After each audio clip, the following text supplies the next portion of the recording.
going into week 5 already. Season flies. Excited to really get into ACC play. Finished up a good weekend. When you go back and watch the tape, a lot of positives on the tape in really all 3 phases of the game. There's always things you want to clean up. I think offensively we had 11 explosive gains, and defensively we only gave up 3. But like 3 too many. I mean, as I told the defense, and you'd like to have 15 or 20 on offense, but when really the last 3 weeks, I think the first week our defense gave up 5 explosives against West Virginia. And, hey, it's about time you showed up. And then the last 3 weeks it's been 3 explosive, and our goal is to keep it under 4, I believe, 4 or 5. So.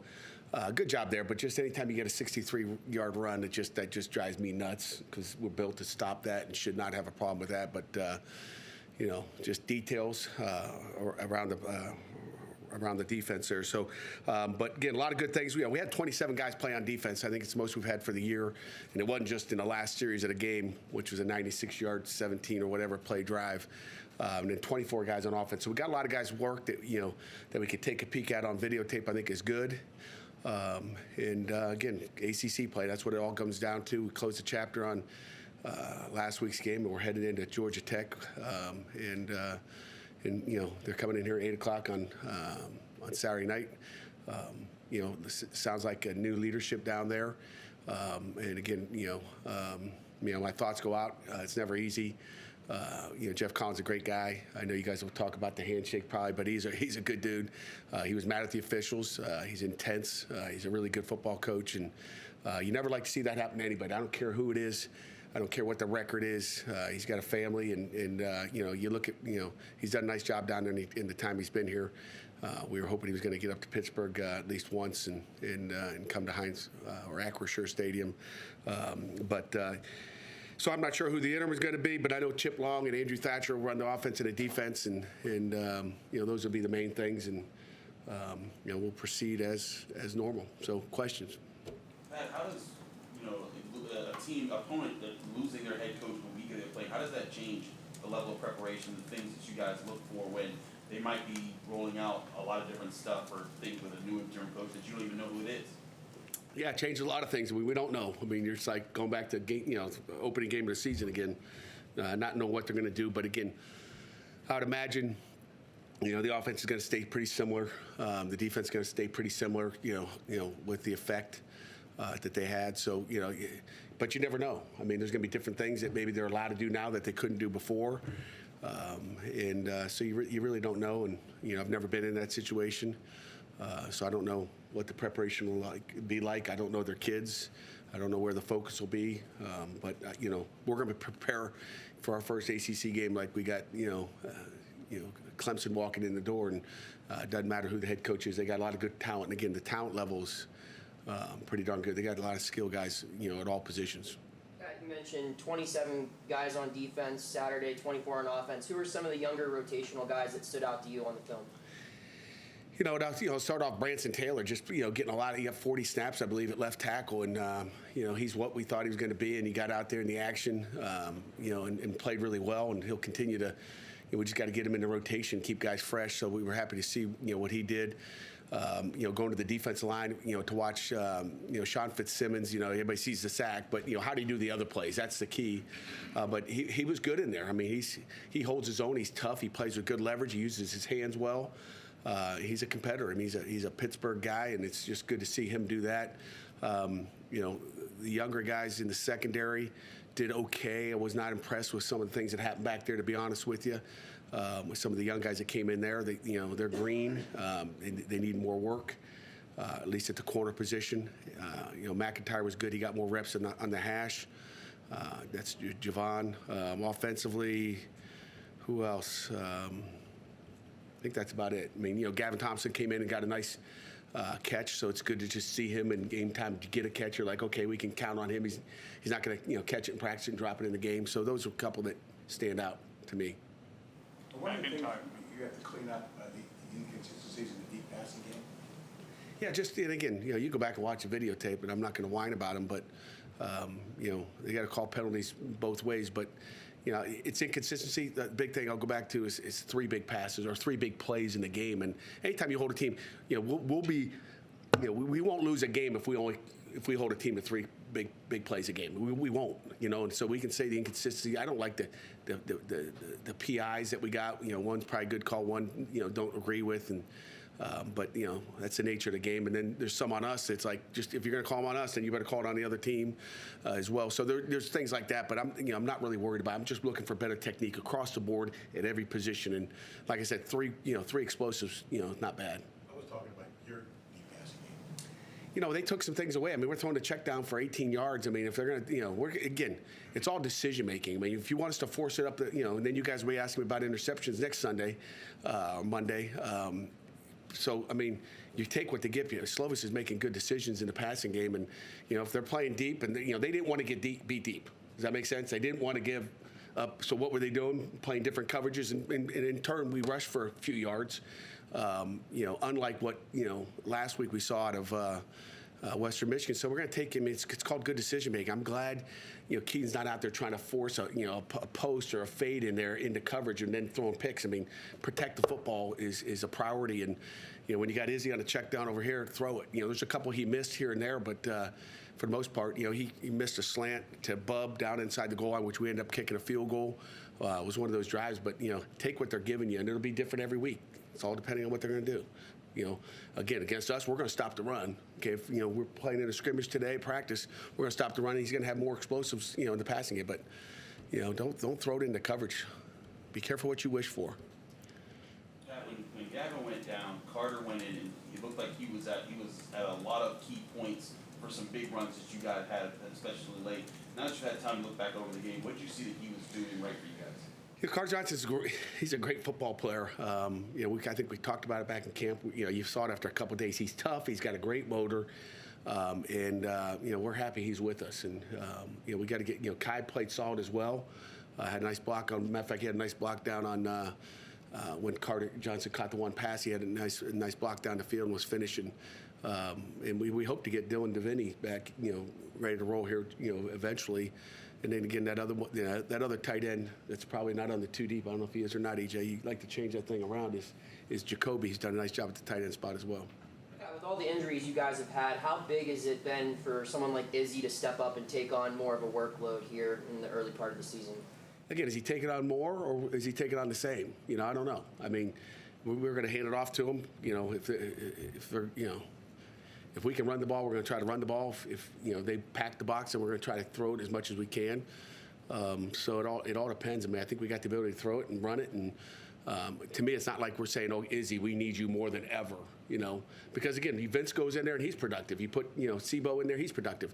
I mean, it's a tribute to our offensive line, really, when you look at it. I mean, they're doing you watch it, you put the game tape on and watch it. It's like, I mean, we're doing some good things, and we still miss some things, and there's some things we can still get better at that we're doing some good things offensively in the run game. You just highlighted there briefly about the offensive line, given how much rotation there actually has been along that unit.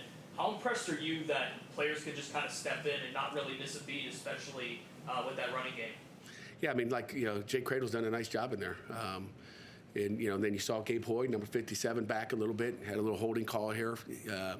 And again, I bet you I think he got 15 plays, and I don't think he had 15 plays in practice last week. But we wanted to either give him a 3-play set or 5 maximum and get him out, just to make sure we just get his feet wet and get him out, make sure he feels comfortable. But he'll continue to get more and more reps here. But the offensive line's been good, and again, Gabe has not gotten many reps just coming back from that injury in the bowl game. But he's back and ready to roll and help us out as well. So we're excited about that opportunity. But the O-line's done a great job. With the situation in quarterback over all 4 games, has it been tough to get a feel for what the identity of this offense is and kind of figure out what you guys can do, just because, I mean, you played a game and a half without your starter? Yeah. I mean, I think you saw in the Tennessee game and in the West Virginia game what Keaton can do, at least for 6 quarters, I guess, until he got hit. So I think you can see what he can do in the passing game. And then it takes a week off. So I think he already kind of got an idea that he can throw the football and he's accurate and all those things. So what is the identity? The identity is what's someone giving you, I think. we'll see as the season goes on. But I think we can throw the football. I think we can run the football. I think we can kind of do whatever we want to do based on what they're going to give you. Saturday, you said your team didn't have the emotion you think they needed to come with every Saturday. What do you think was the reason for that, and do you think that problem is solved now that they're in ACC competition? Yeah, I think so. I mean, like I said, you're dealing with a bunch of 17, 18, 19, and maybe I'm dead wrong too. So I don't, I'm not a mind reader. I'm not in their heads. It's just something you get as a feel sometimes. And sometimes, like I said, I think I've told you this in the past, sometimes before the game, you're like, are they ready or not? And you don't know, and then they go out and, just kill it. I think, a full stadium has something to do with it at times. I think it hurt us a year ago against Western Michigan. Who wanted to come see Western Michigan play, or who wanted to come see the Rhode Island game? 3 home games in a row. Here on the slate. They'll be showing up. Certainly for the Georgia Tech game. I think an ACC 8 o'clock game. I think that has something to do with it. Who knows? I mean, you don't know. I mean, I'm just guessing. But I know players love. They love to play in front of big crowds. They want to go play, and again, our fans can certainly help us Saturday night for sure. Go ahead, Jeff. And how do you think your team has dealt with the injury adversity that you've had the first few games? Every week it's something different, right? I mean, it's something different. I think they've done a nice job. I really have. Obviously, forget the quarterback situation. We talked enough about that in the past, whether it was Nick or Nate, but just different positions. I mean, at the defensive end spot, 4 of our 5 guys didn't play Saturday. 4 of the top 5 guys. And speaking of injuries, I tell you, always going to give you. Heads up if somebody's out indefinitely or out for the season. And we got 2. Nate Temple, defensive end, is out for the year, and so is Rashad Battle. We hate to lose either one of those guys. Rashad was really probably the number 4 corner, 3 corner, in a backup role, big, tall, athletic guy, which would have been a great matchup for some of their big, tall guys this weekend. And then of course Nate Temple has been playing a lot of football as well, not only on defense but special teams. He's been the guy running down on kickoff and kickoff return for us, and also on our punt return team as well. So, those are 2 guys that that we won't see back this season. Just for your knowledge. Pat, you mentioned the identity, and in a weird way, was almost what happened with the quarterbacks, a blessing in disguise, because you had to rely on a little bit more, and you guys you've been doing it when they know it's coming, which seems to me indicative of somebody that can be effective at it regardless of what the defense is doing. You're talking about running the ball? Yes. Yeah. The injuries to quarterbacks almost helped get this running game. It really has. By default. Yeah, if Kenny's back there, who knows if we run it at all, right? But it certainly has. It said, we got to rely on that. Let's go Izzy. Let's go line. Let's get it done, and which we felt we could do, going through, August camp. So that has given us an identity right now. But I still think the identity is to be, 50-50 and be able to throw the ball too. So you don't think you're going to see more people in the box than? Oh yeah. We're gonna, and that's why I said, then we get to doing other stuff. So, I would imagine Georgia Tech's going to load the box up for sure, and then we get to, Your third down numbers are pretty comparable to where they were last year. And last offensively year, or defensively? Offensively. Mm-hmm. I think you're at 44% last year. You're at 44% so far. Is that with a quarterback in his first year in the system, as opposed to somebody who was well versed? Is that maybe because the running game's going so good, you're facing more 3rd and shorts, or? Yeah, well, I think so. We look at it. I think we were 8 for 9 on 3rd and short last, and I think we wore the belly out on that final one, downside the goal line. But the fullback belly, I should say, for people not sure what I was talking about, but not my belly. So we kind of wore that out a little bit, but the 3rd and short. Being able to get more of those instead of 3rd down and 12s. Certainly helps you. The other positive thing, I think, I don't know when the last time this had happened. It might not be in my era here as a coach, but we only had 1 negative play on the day, offensively. You talk about a TFL on the run game, a sack. We had 0 sacks. I think Keaton got hit once, that's pretty impressive. One negative play as far as on a run or pass situation is pretty critical, and that's a tribute to those down and distances when you're ahead of the sticks a little bit. Pat, after the game, Kalijah said he thought you guys played well, but not great on Saturday, and he acknowledged that there were some things to clean up. To have a player like him kind of take accountability for all of that and kind of put it out there that, you know, the team, the players don't feel exactly that you're 100% there. How important is that to have that kind of accountability at this point in the season? It's big. You know, sometimes guys get a false sense, and you know they hear it from me all the time. Matter of fact, I apologized to him last night for being a grumpy winner. You know, because you know it's like they all count as one, and we should celebrate them all. To be honest with you, and you know I do a crappy job at celebrating victories sometimes, but because you want it to be perfect, and it's like I told you guys, I think I told our guys last night, like I think you can play up here, and when you don't, it's disappointing. You know.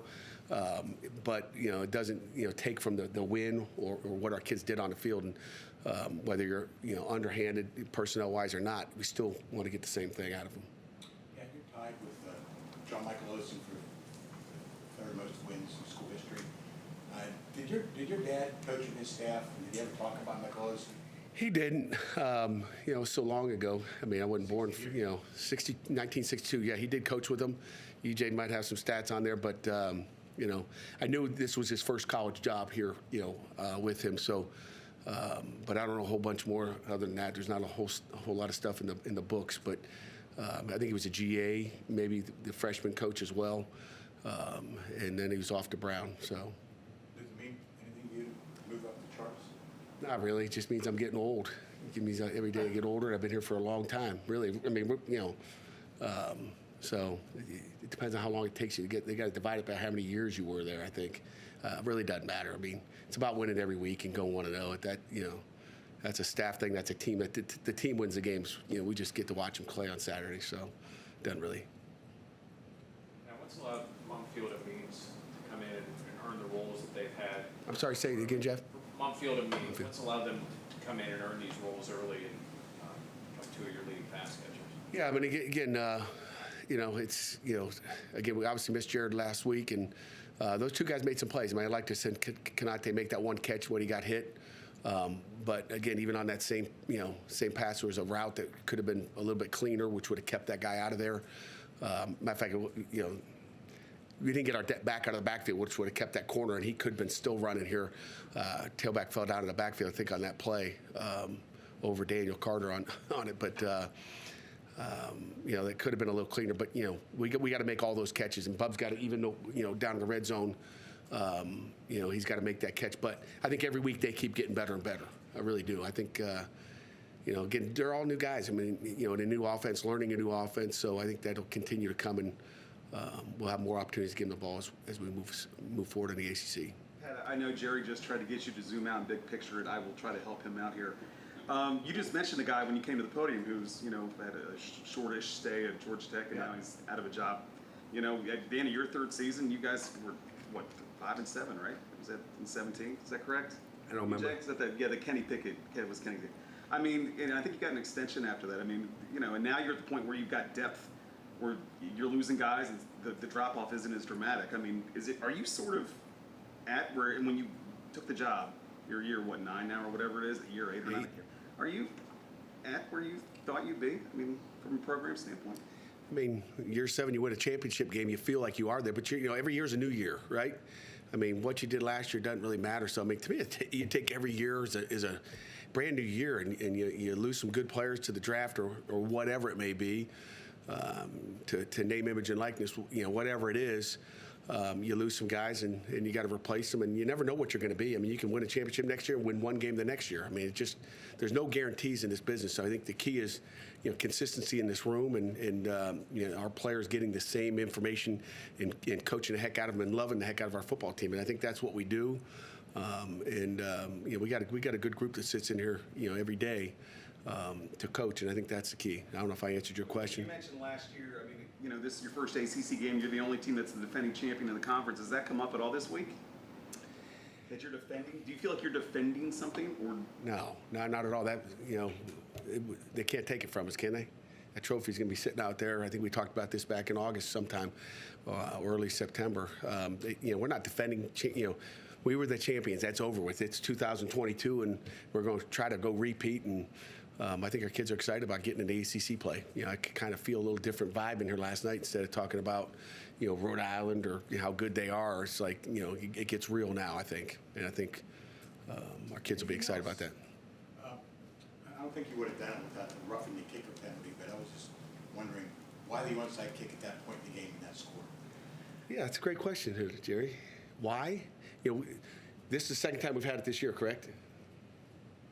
Tennessee game, Okay, we kicked off from the 50, right? And again, it's just like, what do you lose? It's called practice. It's just like, I told our guys last night, getting that kick in there, getting, we weren't trying to score any points. We were just going to run the ball anyway and run the clock out. So it wasn't a matter of trying to run a score up on my alma mater. But it was just a matter of getting practice and there's different things we've got in and we want to work them. And, to me, it's, we get to see a run play. I told our guys last night, we can run this run play or this defensive coverage in front. We get to see it every day in practice, and we get to see it in a game. There's things you work in practice every day, and sometimes you work them and you never. Matter of fact, put it this way: we have not been in our goal line defense yet this season. Okay. Now I don't want to put it in versus an 11 personnel, 3 wideouts set, but we haven't got to work goal line defense the entire season. We work it in August. We don't have any opportunity to get any work out of it. We may get some this week. But we get no opportunity to put it on tape and coach off of it because you learn from those. It's it's in a game where we would have never done that for doing it from our own 35 ever. But we got the ball at the 50. You don't lose much, it's just one of those things that you have to do to put it on tape. And same thing. It was great to get it. Do I want them kicking an onside kick and having the opportunity to get it? But it's great to get that on film and you go, God, you trust Bub Means to catch that. That guy's the guy. It's all in his hands. Can he catch it, or is he going to go? Now you kind of, and not only do we have confidence as coaches that, hey, when we put our hands team out there, we got the right guys on there. Okay, did the guys make their? I think everybody on that side made their blocks except Carter Johnson kind of slid off. He's got to maintain it, but all those things can be coached off of real game tape instead of practicing in practice and never knowing is it going to work or not. So those are critical things that we can get on tape early because it could win you or lose you a game later on in the season when they really, really count. Because these four games didn't count yet. They don't count. We're 0-0 right now, and we're going to the ACC play. And, there's things we still want to get on tape. Guys, thank you very much. Well, did you have one more question? I don't know if I do, but I'm not Go going to ahead. No, I'll let Jeff go. Jeff piped up. I just had a quick one. Keating said after the game that he's played with a lot of running backs that could burst out for 20 yards, but not that have that second level speed like Izzy does. How unique is that speed or that ability? He's unique. I mean, I've been around, Le'Veon Bell was one of the best I've been around at Michigan State, and he didn't have that burst that he's got. I mean, in 4 of his 5 touchdowns, I'm not sure if he even got touched. I mean, he may have got tagged, but there was nobody in the position. It was not like he was breaking all these tackles. I mean, again, that's a tribute to our offensive line. When you watch it, the music up front with the O-line and how Daniel Carter's fitting in there and cleaning stuff up. I mean, it's some good stuff, and I haven't seen it for a while. A run game look like that. He's is he special? Again, like I said, Vince is special. When those guys got in there too, I mean, again, when you sit there and say Vince looks really good, and you say Sebo looks good, and we know Rodney Hammond has looked good, and he'll look good in the future. When that's the case, then you're also looking at your offensive line's pretty good too, and they're doing a good job. Okay, I'll try one more time. Just tell me what you want. When you took the job, like some of us have been in here a while, and you were the one of many guys that have been through the door in the last 4 or 5 years before you got here. Now you're here. Do you have an appreciation for reaching this point in your career where you've kind of brought stability to this program, but also maybe to kind of what you do? No question about it. I mean, you're the head coach at Pitt. You take pride in what you're doing. This is my job. Okay, so my job is to come in here, rebuild it, create some stability as a head football coach here, and win football games. And that's what we try to do every week is go out and be 1-0. So you do take pride in it. That's what you got hired to do. It's what Chancellor Gallagher and everybody did. Randy Jewell when they hired me back in 2015 is to come do that. So that's what your job is. And when you accomplish your job, and again that was last year, it's satisfying. That's what you work for. That's what our kids work for. We all have the same goal in here. It's not just the head coach; it's staff. We all work together on the whole thing. So it's all of us.